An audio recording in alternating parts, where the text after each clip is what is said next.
Assalamualaikum warahmatullahi wabarakatuh.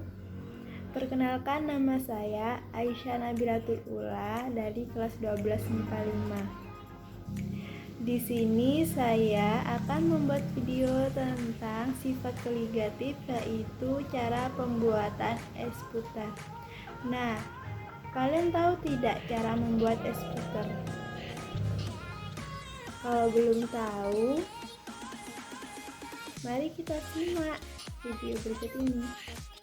Siapkan alat dan bahan terlebih dahulu. Alat dan bahan yang digunakan yaitu garam kasar, es batu, susu cair, baskom, dan yang terakhir ada omplong.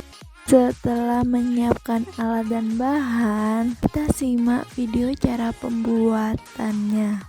Yang pertama, siapkan baskom terlebih dahulu. Setelah itu, hancurkan es batu.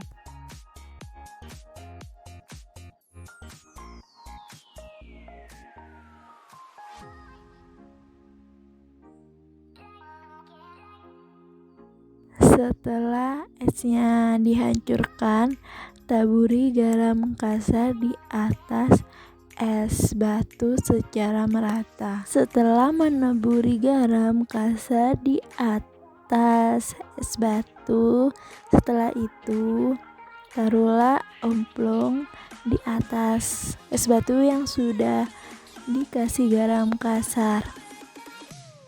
Setelah itu, tuang susu cair ke dalam omplong dan putarlah omplong selama kurang lebih 15 menit.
Dan es putar pun jadi.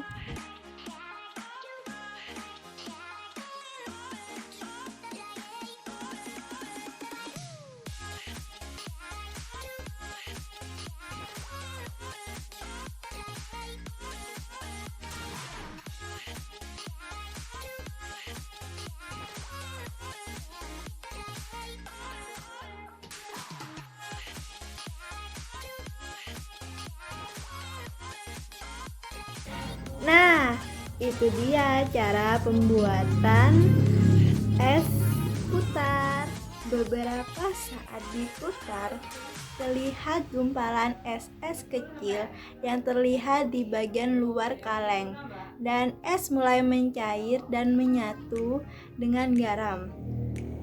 Ketika es dicampur dengan garam, sebagian membentuk air garam dan es secara spontan terlarut dalam air garam.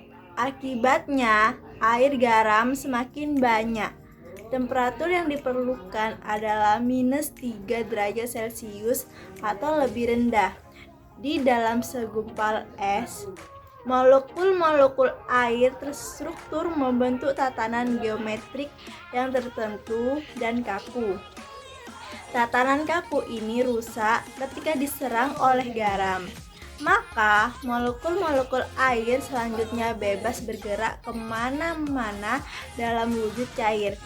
Tetapi merusak struktur pada molekul-molekul es memerlukan energi yang sama seperti yang diperlukan untuk meruntuhkannya sebuah bangunan. Untuk sebongkahan es yang hanya kontak dengan garam dan air, energi itu hanya dapat diperoleh kandungan panas dalam air garam. Maka menurunkan temperaturnya setelah temperatur dingin ini tercapai dalam pemanfaatan campuran itu, mendapatkan panas pengganti dari adonan es putar. Penurunan titik beku ini sebanding dengan konsentrasi zat terlarut. Bila konsentrasi zat terlarut semakin besar, maka penurunan titik beku semakin besar, dan sebaliknya. Hal ini disebabkan karena adanya partikel zat terlarut di antara molekul-molekul pelarut mengurangi kemampuannya untuk berubah dari fase cair ke fase padat. Nah, kesimpulannya yaitu garam berfungsi untuk menurunkan titik beku larutan ketika es dicampur dengan garam. Es mencair dan terlarut membentuk air garam serta menurunkan temperaturnya. Proses ini memerlukan panas dari luar. Nah, campuran itu mendapatkan panas dari adonan es putar. Maka hasilnya adalah es putar padat dan lezat seperti yang diinginkan. Dalam pembuatan es putar terdapat keterkaitan dengan sifat kalogatif pelarutan, dan dalam pembuatan es putar dapat menggunakan alat dan bahan yang sederhana, dan kualitas dan rasa es putar dipengaruhi oleh bahan dan lama pemutaran kaleng. Sekian video dari saya, semoga bermanfaat. Kurang lebihnya mohon maaf. Wabillahi taufiq wal hidayah. Wassalamualaikum warahmatullahi wabarakatuh. Bye.